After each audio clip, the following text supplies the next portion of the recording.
Hi, my name is Lawrence and I have lived in the Midwest for 13 years. In that time, I've resided in the cities of Anderson, Fort Wayne, Indianapolis, Indiana, and Chicago, Illinois. I've also spent a lot of time in various other states in the Midwest, and I thought now would be a great time to talk about the reasons that I love living here. Here are 6 of them.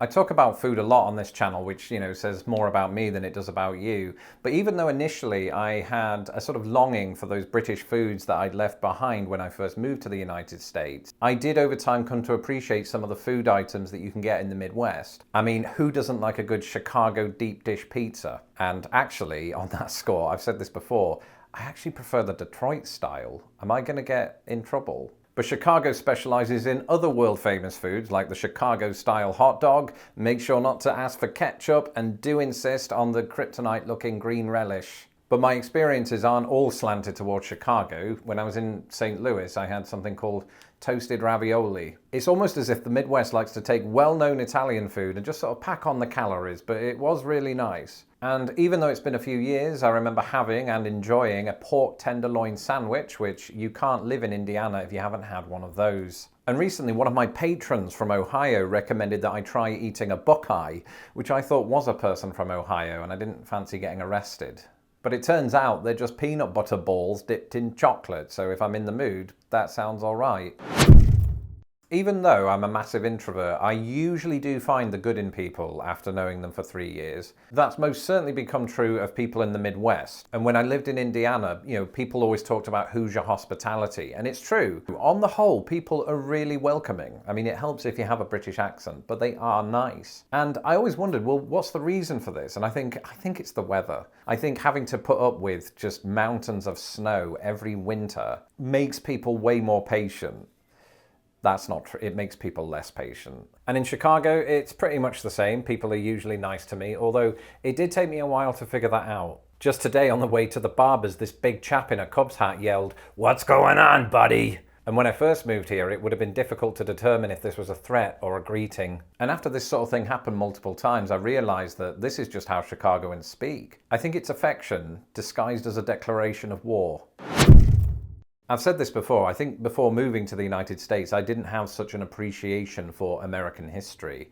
And you could sort of divide American history into geographic subsets. The eastern portion of America rightly takes a lot of credit because it was settled earlier. The West, just because of expansion. But the Midwest seems to have been that kind of bridge in between.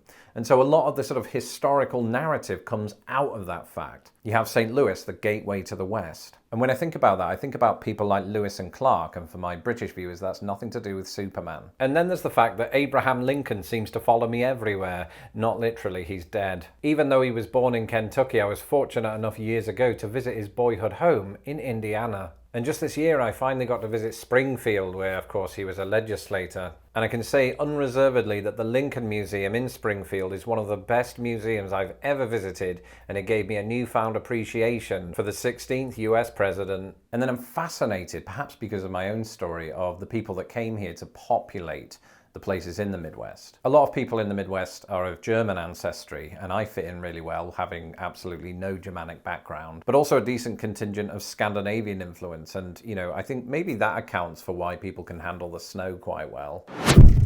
I get messages all the time from people looking to move to the United States and asking me, how much does it cost to live in the US? And my answer is always the same. It really depends on where you're looking to move to. But it seems to me that the cost of living in the Midwest is significantly more in your favor than that of much of the West and East Coast. For example, I rented 3 properties in the state of Indiana, and never once did I pay more than $600. This is practically unheard of in Chicago, and most certainly unheard of in the big cities on the West Coast and the East Coast, where $600 gets you a shed with no roof. And it's other things, little things like the cost of parking, for example. In the more expensive parts of the United States, it might cost in multiple dollars just to use a parking meter for an hour. In Fort Wayne, I think we paid something like 25 or 50 cents. Now, the West and the East Coast do attract British immigrants just because they have major hubs. And I wouldn't want to deny anybody that, but living in the Midwest has certainly been kinder, I think, on my wallet than had I chosen to live in, say, New York City. The same is even true for Chicago. While the cost of living here is definitely more expensive than, say, Indianapolis, your money does go a lot further than if you're living in San Francisco. The trade-off being that you have to put up with 400 billion inches of snow every winter.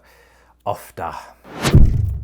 Having grown up not far from the English seaside, I've always enjoyed living near to big bodies of water.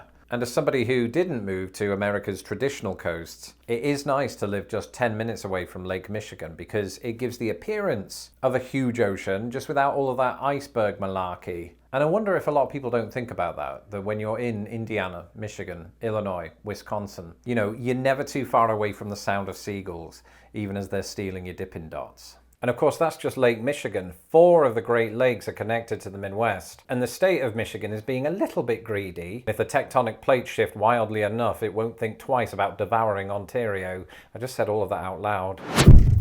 For me, one of the most underrated things about the Midwest is its sunsets. There's a kind of hue in the sky that I don't think I've seen replicated elsewhere. It possibly helps that the Midwest is quite flat, so your vantage point is always pretty strong. That vantage point, by the way, for me, has often been over cornfields or soy fields, but it hasn't diminished the experience. In fact, it was on that same Route 66 Illinois trip that I had a kind of wow moment that sounded less cheesy in my head. We were staying in this little village called Sherman, Illinois, and I just wanted some evening B-roll to close out the subsequent video. And I lament to this day that I didn't have a sufficient lens yet to do this sunset justice. And I just wanted to say good night to everybody, except the mosquitoes. The only thing that could improve it is to be able to watch the sunset over Lake Michigan, as I'm sure people in Michigan get to do on a frequent basis.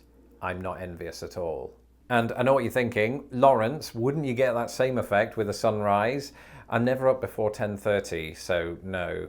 Anyway, those are just some of the things I love about living in the Midwest. Let me know in the comments below if you live here and what you love about it. I'm Lawrence Brown. You can follow me on Twitter at LostInThePondUS, and don't forget to subscribe to my channel so that my videos don't get lost in the pond. A Lake Michigan-sized shout out to my patrons who make these videos possible. If you would like to become a patron of Lost in the Pond, you can do so today at patreon.com/LostInThePond.